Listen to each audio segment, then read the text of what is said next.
Assalamualaikum Bu. Waalaikumsalam. Silakan masuk. Iya Bu, terima kasih. Silakan duduk, Mbak. Iya.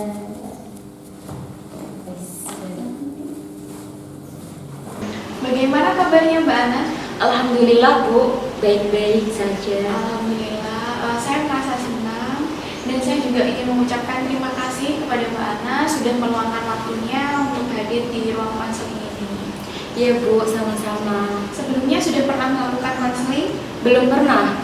Jadi ini yang baru pertama kali ya? Iya Bu, pertama kalinya. Oke, baiklah. Kalau begitu akan saya jelaskan sedikit tentang konseling. Itu konseling suatu proses yang diberikan konselor, bantuan yang diberikan konselor kepada konselingnya, yaitu Mbak Ana sendiri, untuk memecahkan masalah atau problem yang dimiliki konselingnya. Nah, proses konseling itu dilandasi beberapa asas Mbak Ana, ada keterbukaan, ada kesukarelaan, ada juga kerahasiaan. Nah, untuk asas kerahasiaan sendiri itu meliputi semua data dan juga informasi dari Mbak Ana sendiri. Jadi Mbak Ana tenang saja. Dan di sini tugas saya sebagai konselor itu hanya membantu memecahkan masalahnya Mbak Ana. Untuk nantinya semua keputusan ada di tangan Mbak Ana. Begitu. Apakah sudah paham? Iya Bu, saya sudah paham. Oke. Untuk kedepannya nanti kita akan melakukan konseling selama 30 menit. Nah, dalam waktu 30 menit, jika dirasa kurang atau masih perlu untuk ada tindakan lanjutan, akan kita adakan pertemuan lanjutan. Gitu ya Mbak Ana? Iya Bu. Oke, langsung saja Mbak Ana. Yang membawa Mbak Ana ke sini tuh apa? Yang membawa Mbak Ana masuk ke ruang konseling ini? Kenapa kok mukanya sedih, cemas? Coba tenangkan diri dulu, lalu ceritakan perlahan dengan Ibu. Jadi gini Bu, 1 bulan yang lalu saya itu pergi ke rumah nenek saya. Dan 2 hari kepulangan saya dari rumah nenek saya, tiba-tiba saya itu demam tinggi dan batuk-batuk. Saya merasa takut Bu, kalau saya terpapar virus corona. Tiba-tiba ayah saya mengetuk pintu Bu, berkali-kali. Tapi saya tidak membukakan pintu kamar saya. Setelah itu ayah mendobrak pintu saya Bu. Saya di situ merasa takut Bu. Di balik pintu kamar saya sudah ramai warga dan Pak RT Bu. Saya bingung harus melakukan apa. Saya bingung Bu di situ. Oke, jadi yang membuat Mbak Ana itu merasa cemas, takut itu karena Mbak Ana di situ takut terpapar COVID atau tidak, dan lalu ayah Mbak Ana mendobrak pintu kamar Mbak Ana, dan di situ Mbak Ana juga kaget, bingung karena sudah banyak warga yang berkerumun di rumah Mbak Ana, begitu? Iya Bu, betul sekali. Saya di situ merasa takut sekali.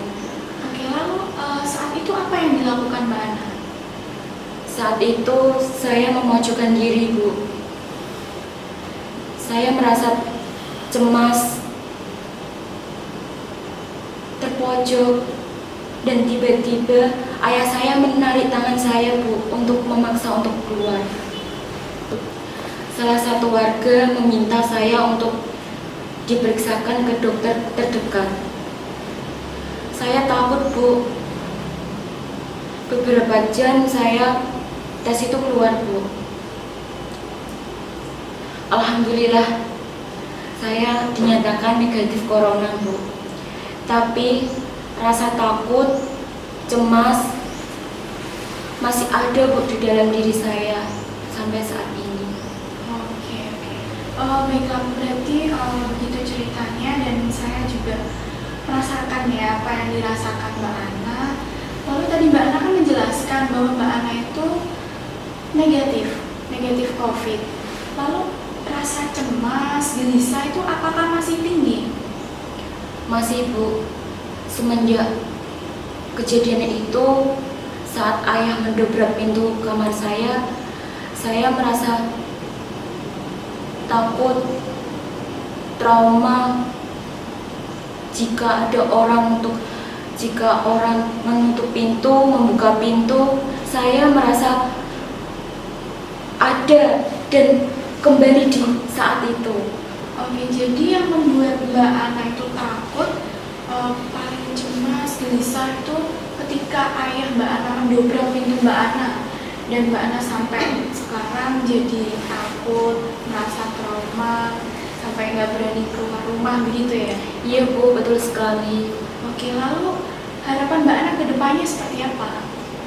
Saya ingin rasa trauma ini hilang Bu, dan saya ingin seperti dulu, tanpa ada rasa takut saat melihat orang membuka pintu dengan keras atau menutup pintu dengan keras. Saya ingin seperti dahulu Bu. Oke, itu keinginan yang sangat bagus ya Mbak Ana. Semoga Mbak Ana bisa memecahkan masalahnya, dan semoga bisa Mbak Ana kembali seperti dulu lagi, tidak dihantui rasa takut begitu ya. Iya Bu. Terus bagaimana Bu caranya? Oke, jadi begini Mbak Ana, saya akan membantu Mbak Ana dengan teknik DS atau teknik desensitisasi sistematis. Apa itu Bu? Ya, jadi teknik desensitisasi sistematis ini atau teknik DS ini biasanya dipakai dalam konseling. Nah, tujuannya untuk mengurangi kecemasan atau perasaan-perasaan dari si konseling. Nah, jadi dengan rasa takut dan cemasnya Mbak Ana itu nanti insya Allah bisa dikurangi atau dihilangkan dengan teknik ini begitu. Dan dari teknik DS sendiri itu ada caranya Mbak.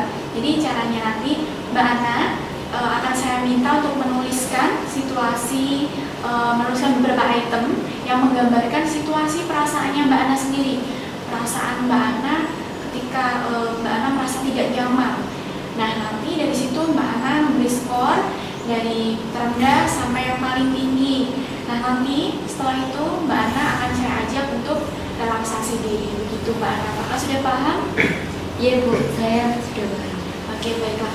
Kita langsung saja ke tahap selanjutnya ya. Iya Bu. Mbak Ana, saya minta tolong untuk menuliskan beberapa item menggambarkan situasi di mana Mbak Ana itu merasa sangat tidak nyaman gitu.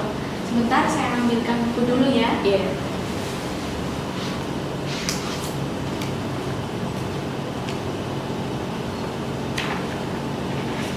Silakan Mbak Ana untuk menuliskan di sini.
Sudah Bu. Oke, terima kasih Mbak Ana. Iya Bu, sama-sama. Oke, lalu kita selanjutnya ke tahap scoring ya. Nah, di sini Mbak Ana yang pertama, Mbak Ana merasa takut, merasa cemas ketika mendengar tetangga menutup atau membuka pintu dengan keras, begitu ya? Iya. Menurut Mbak Ana untuk perasaan situasi seperti ini tuh perasaannya Mbak Ana seperti apa? Apakah masih bisa ditolerir atau ini sangat menakutkan atau seperti apa?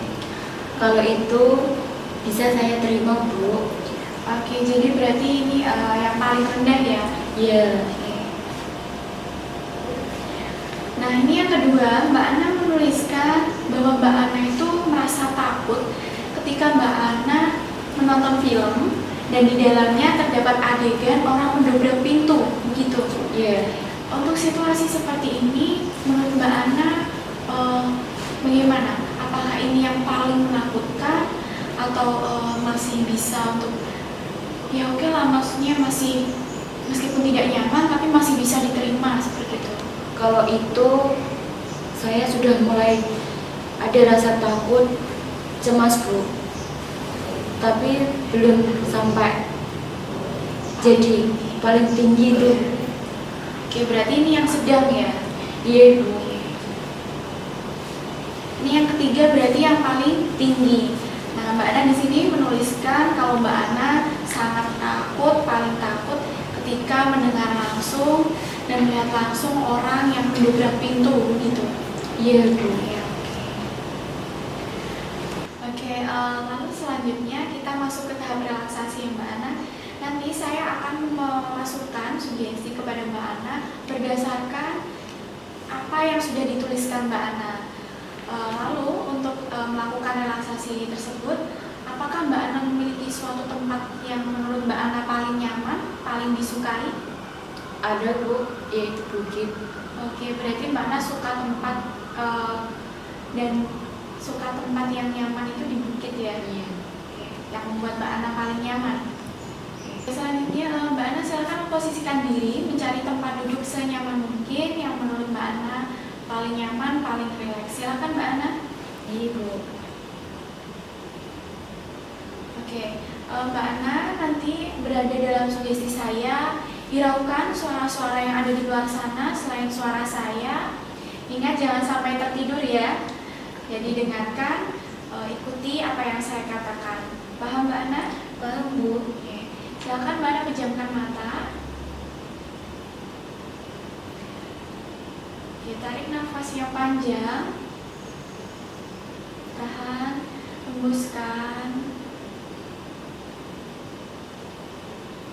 Tarik nafas lagi. Hembuskan. Oke, sekali lagi tarik nafas. Hembuskan. Oke. Mbak Ana rileks, tenang. Bayangkan Mbak Ana berada di sebuah bukit, tempat favorit Mbak Ana, tempat yang membuat Mbak Ana merasa nyaman,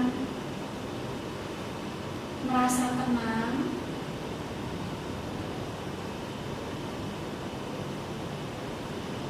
Bayangkan Mbak Ana sangat nyaman, sangat tenang berada di bukit tersebut.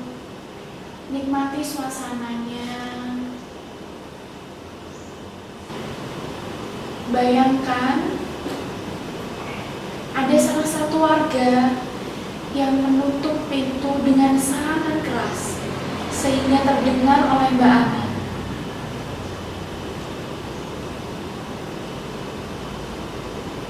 Mbak Ana tetap rileks, tenang. Bayangkan kembali Mbak Ana di tempat yang membuat Mbak Ana sangat nyaman. Di bukit tersebut, Mbak Ana merasa tenang, rileks. Oke. Lalu bayangkan kembali saat itu Mbak Ana mengeluarkan handphone.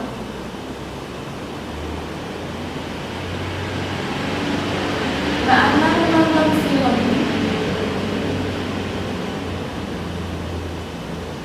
Membuka film favoritnya Mbak Ana. Rileks, tenang, nikmati suasananya.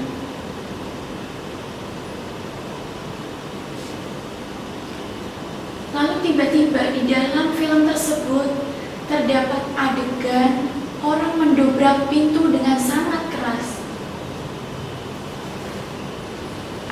Gimana? Silakan buka matanya.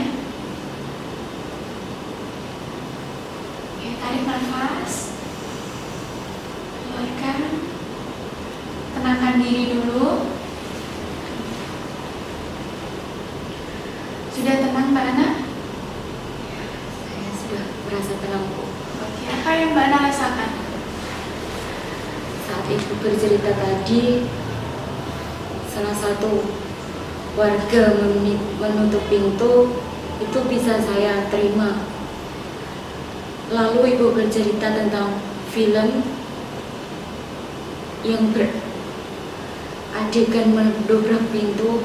Saya merasa berada di waktu itu, Bu, saat ayah saya mendobrak pintu saya merasa takut, Bu. Oke, jadi dengan apa yang dirasakan Mbak Ana tersebut, kita berada di tahap sedang ya Mbak Ana. Di sini Mbak Ana merasa gelisahnya sudah semakin tinggi, merasa sangat cemas, takut. Nah, untuk selanjutnya kita harus menyelesaikan teknik ini sampai tahap akhir Mbak Ana, yaitu tahap terberat. Nah, kita akan mulai lagi ketika Mbak Ana sudah merasa tenang. Jika Mbak Ana belum tenang dan belum merasa siap, kita tidak bisa memulai lagi. Jadi Mbak Ana rilekskan diri dulu, tenangkan diri dulu untuk supaya bisa memulai lagi. Coba tenangkan diri dulu. Tarik nafas Mbak Ana. Saya sudah siap, Bu. Oke, sudah siap dimulai lagi? Oke. Kalau begitu Mbak Ana, silahkan tempat duduknya sudah nyaman? Sudah, Bu. Oke, baiklah. Saya mulai lagi ya. Sekarang Mbak Ana pejamkan mata.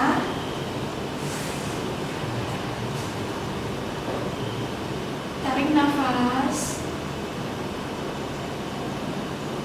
Hembuskan.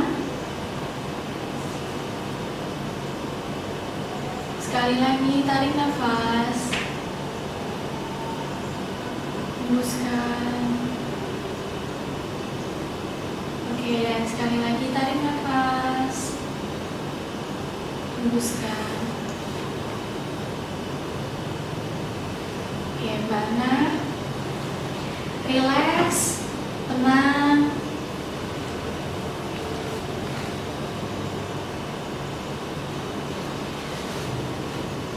Mbak Ana bayangkan Mbak Ana masih berada di bukit yang membuat Mbak Ana merasa nyaman, tempat favorit Mbak Ana, yang membuat Mbak Ana tenang, rileks.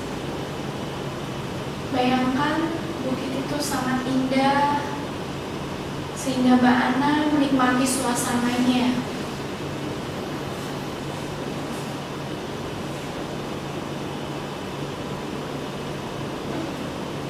Oke, Mbak Ana bayangkan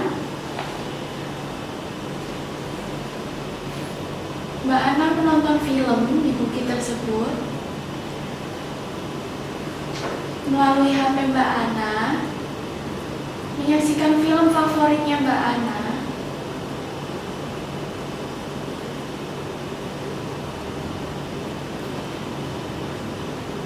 Dan tiba-tiba di dalam film itu terdapat adegan orang mendobrak pintu. Oke, tetap tenang, tetap rileks. Bayangkan kembali tempat yang membuat Mbak Ana nyaman, nikmati suasananya. Ya, lalu bayangkan Mbak Ana pulang ke rumah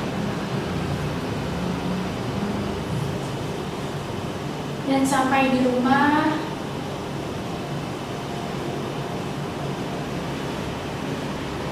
tidak lama ada tamu datang. Dan tiba-tiba tamu tersebut mendobrak pintu dengan sangat keras. Tetap tenang,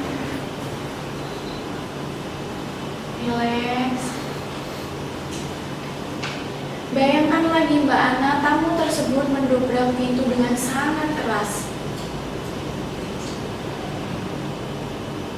Oke, relax. Mbak Ana tenang. Apakah Mbak Ana bisa menerima? Oke, baiklah. Silakan buka matanya Mbak Ana.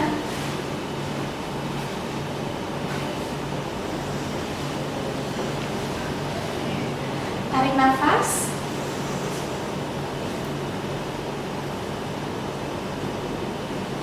Apa yang kamu rasakan Mbak Ana? Saya sudah merasa lega, Bu. Dan rasa takut saya sedikit demi sedikit berkurang, Bu. Enggak seperti tadi. Oke, alhamdulillah berarti ya itu suatu kemajuan yang sangat bagus Mbak Ana. Oh iya Mbak Ana, sepertinya proses konseling kita hari ini tidak terasa ya, sudah 30 menit berjalan. Bagaimana kalau 1 minggu atau 2 minggu ke depan kita adakan pertemuan lanjutan agar Ibu bisa melihat progres dari Mbak Ana? Bagaimana, bersedia atau tidak? Iya, Bu, bersedia. Dan kira-kira kapan waktunya? Minggu depan. Oke, minggu depan di jam yang sama, di tempat yang sama. Iya, Bu. Oke, baiklah. Jika seperti itu, minggu depan kita akan bertemu lagi di jam yang sama, di tempat yang sama, begitu ya Mbak Ana? Kalau begitu, hari ini bisa kita akhiri? Bisa, Bu. Sekali lagi saya ucapkan terima kasih, Bu, atas bantuannya. Iya, sama-sama Mbak Ana. Saya juga senang sekali bisa membantu Mbak Ana. Jika ada masalah atau ada yang ingin dibicarakan, silahkan jangan sungkan untuk menemui saya. Begitu ya Mbak Ana? Iya, Bu, terima kasih. Iya. Ya udah, Bu, kalau gitu saya permisi dulu ya, Bu. Oh iya, silakan Mbak Ana. Hati-hati ya pulangnya. Ya. Assalamualaikum, Bu. Waalaikumsalam.